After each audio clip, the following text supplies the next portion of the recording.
Welcome to the Honest Dog Breeder Podcast with me, your host, Julie Swan, where each week we dive in to discuss all things dog breeding so you can build a breeding business you love, producing dogs that fulfill their owners' dreams. I believe you can have an honest dog breeding program that also pays the bills. So throw those pods in your ears while you're cleaning kennels. I'd love to join you. As your dog breeding business grows, you'll find yourself in a weird limbo. You have enough dogs, litters, whelping, and things to manage that having a full-time job would be hard to manage without sacrificing care to the dogs. But you aren't exactly making enough money from breeding that you can pay the bills from your dogs alone. When this happens, you'll probably want to find yourself a good side hustle to bridge the gap.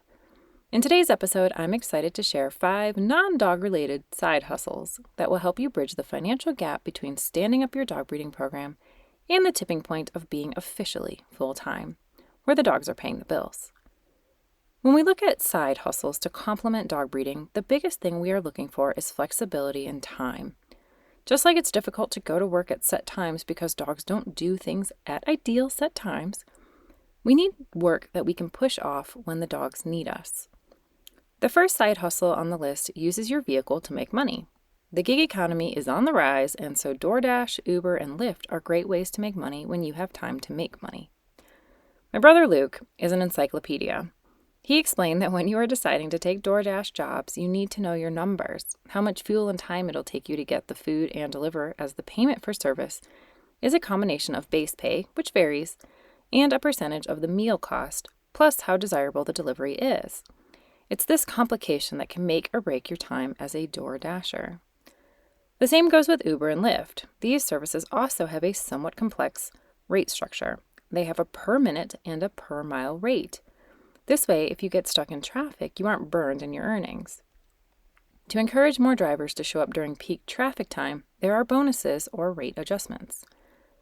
It seems flexible enough that you could do it regularly, enjoy it, meet some great people, and make a little money to float the bills. The next thing on the list is Airbnb or similar. When I first moved to Arizona, I bought a condo.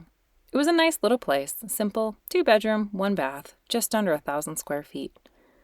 When I married my ex, we moved to his place, and I rented my condo out. After lots of less than desirable renters, I decided to try Airbnb. My dad had been running a successful Airbnb for about a year when I decided to give it a try. I was in love with the process. It made so much more money than mere renting, and people weren't moving furniture in and out of the place once a year. Only suitcases, so my walls stayed a lot nicer.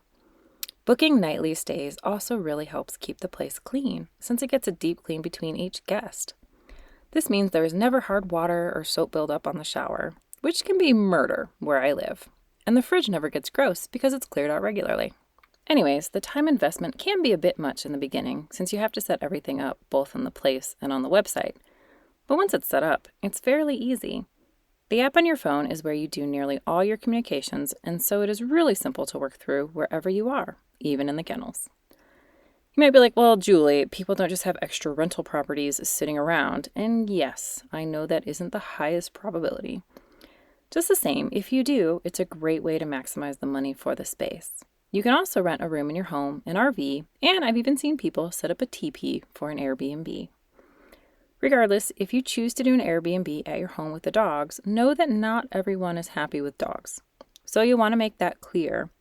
If your dogs bark, like mine, who have a knack for playing karaoke contests with the local coyotes, well, that might be a miserable experience for a guest. If you don't have a property to rent, consider being the manager and or the cleaner for an Airbnb. Most of the time, someone who manages and cleans an Airbnb will earn between 20 and 30% of the payouts from Airbnb. In order to make it work in conjunction with your breeding business and its demands, you just need to build flexibility between your checkout and check-in times. For example, if it takes you 2 hours to clean the place, then you want to give yourself at least twice, if not 3 times the amount of time in between guests.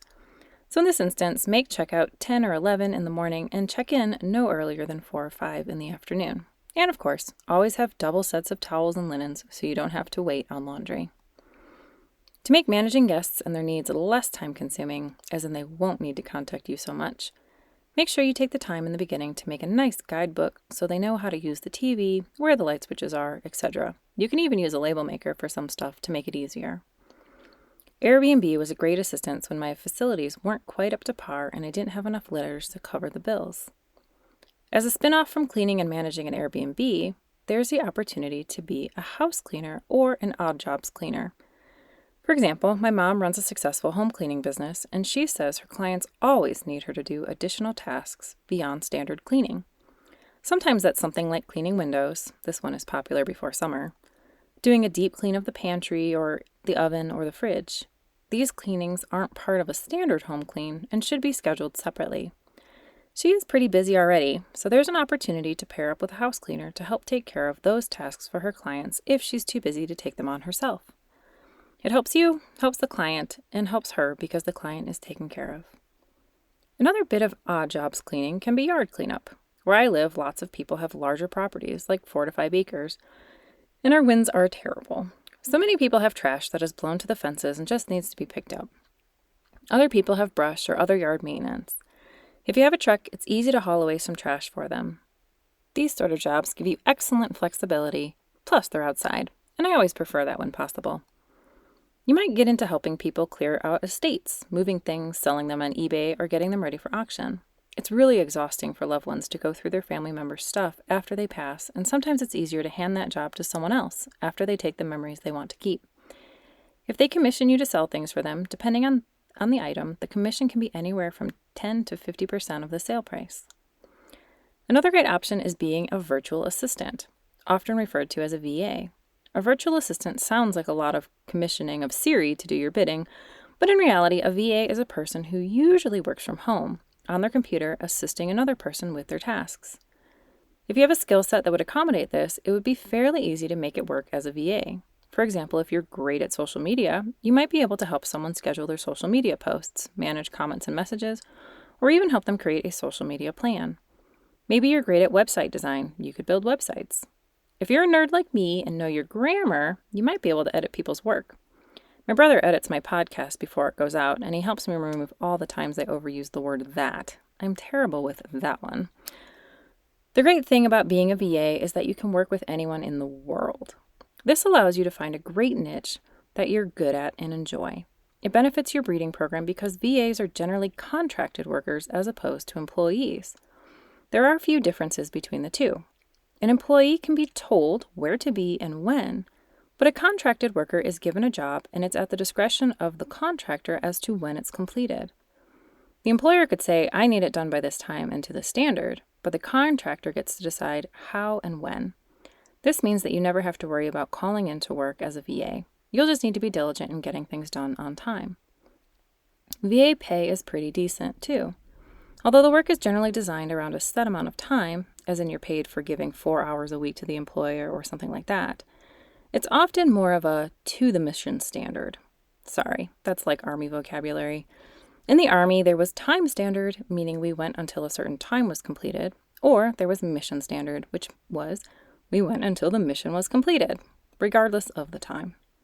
Most things in the Army were mission standard. As a VA, you'll design your workload with the employer around a reasonable amount of time to complete the tasks you're given.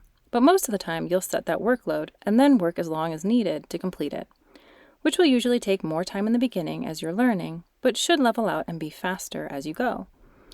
If you're paid for 4 hours a week and it's continually taking 5 to 6 hours despite diligence on your side, that's when you'd want to go back to the employer and adjust the contract for either more pay and hours or fewer tasks. My best advice for a VA is to be really open in where you're struggling, how the time is working, and to keep checking in with the employer on the process and if they're getting value out of it. Nothing sucks more as an employer than being irritated they have to pay their workers and feel like they're wasting their money on them. Keeping the lines of communication open will be really helpful here. Be willing to have them tell you where it isn't working or can be done better. Employers love that. Just don't forget to be honest if it truly is becoming more work than the money justifies. A typical VA will look to book 20 hours of work a week, but some will do more. Sometimes that 20 hours is with one client, and sometimes it's with multiple clients. VAs use the word bandwidth, similar to how we discuss it with the internet.